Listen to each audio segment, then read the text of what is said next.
TorontoRappers.com exclusive, Kydd Teknik. Teknik, from like Lakeshore, raised on Lakeshore. I've been rapping for like just under a year and a half now, written like 500 tracks for myself to my name. Been ghostwriting for guys too. If you want that done, holler at me. People might know me from I choked real bad at King of the Dot, which, you know, bugs me about that. This dude I lost to, I don't think I would have lost to him because he didn't diss me that hard. No disrespect to him, but honestly the stuff that I had written, because like yeah, I had written that I just blanked on. If I got all that off, I would have bodied him. This guy, like, he didn't diss me. He came hard on him. You know, with the stuff I had like ready, he boasted himself. And people don't like a battle rap. You don't want to hear some dude like up themselves the whole time. It's about tearing the other guy down. Like how I can make you look stupid for shit that you thought was cool. Like, he didn't do that. So, straight up. Alright, now, what I'm working on right now, I got 3 mixtapes going off. 2 of my own. One of them should be dropping before Christmas.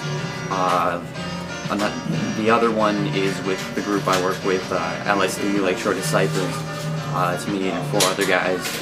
Pretty sick, you should check us out. Like, I don't want to be like Kanye and be like, you know, I'm my own favorite rapper, but, you know, before you feel yourself, or before other dudes feel you, you gotta feel yourself.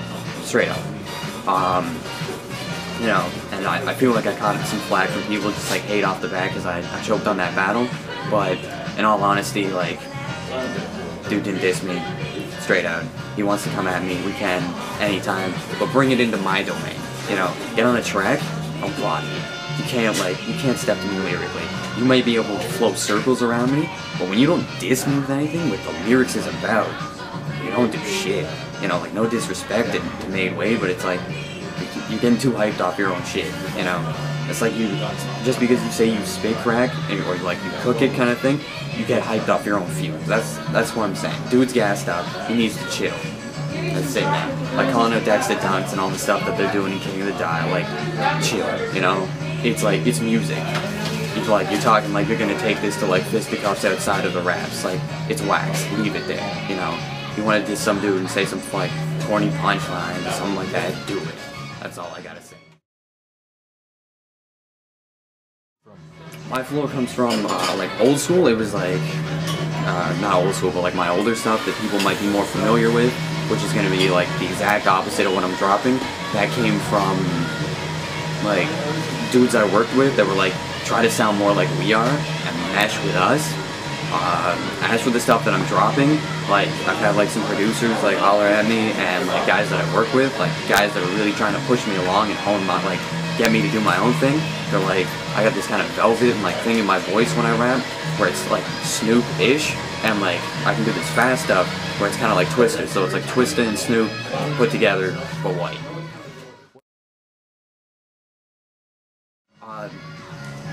Lyrically, there's no difference. Like, I still come with like the same kind of like lyrical freshness that I always like, that I feel a lot of dudes are lacking. That's why I feel like 90% of the guys out there, they water their stuff down to appeal to a mass audience. But it's like, if you're appealing to a lot of people and not impressing them, what's it good for? Like, you know, I'd rather appeal to like a smaller audience and just like have their heads blown and just be like, wow, the kid's crazy, you know? And that's the problem with like rap now, is like Bish even said it in an interview, where it was like, American rappers can do much better and come much weaker just because they have the machine.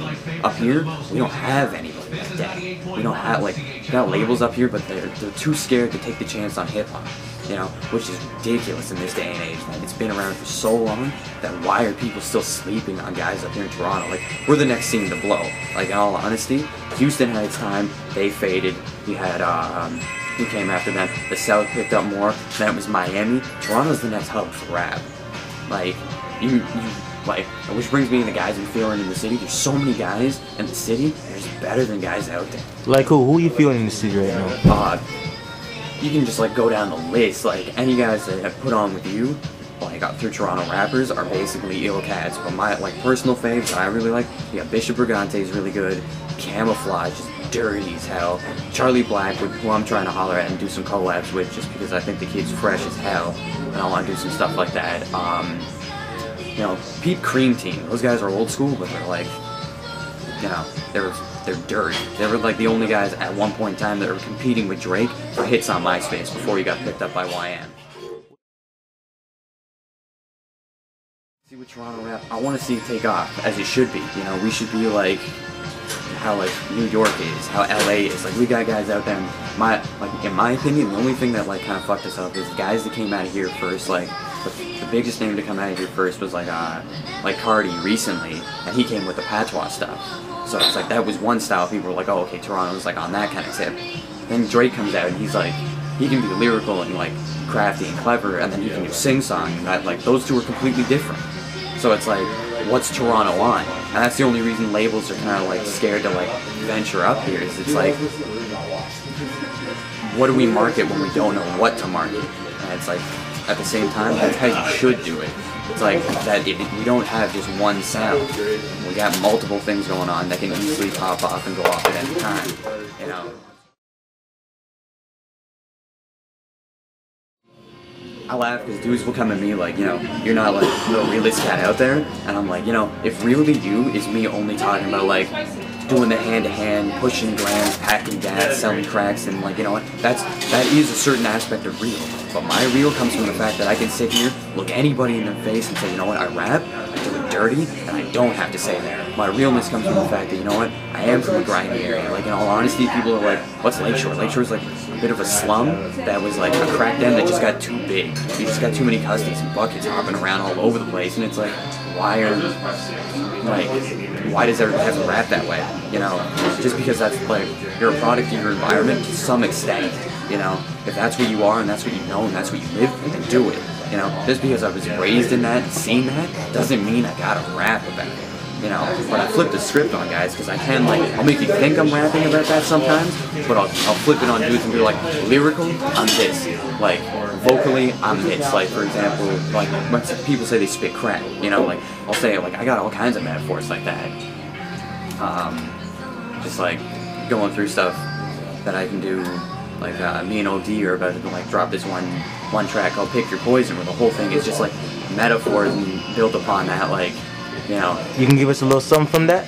Yeah, like, probably like a favorite of mine that, like, even when I wrote it, I turned to him and he was like, where do you come up with stuff like that? I go, like, I sleep with a blanket of bundles and a pillow of packs, shank it through a funnel and I billow out raps. Like, never saying I've, like, people aren't assuming I'm literally sleeping there with a blanket made of bundles and my pillow is a pack. But I'm saying, when you cut that thing open and like all the coke spills out, that's my flow. That's how I am. I'm just as raw as the product you sniff or shoot up, anything like that.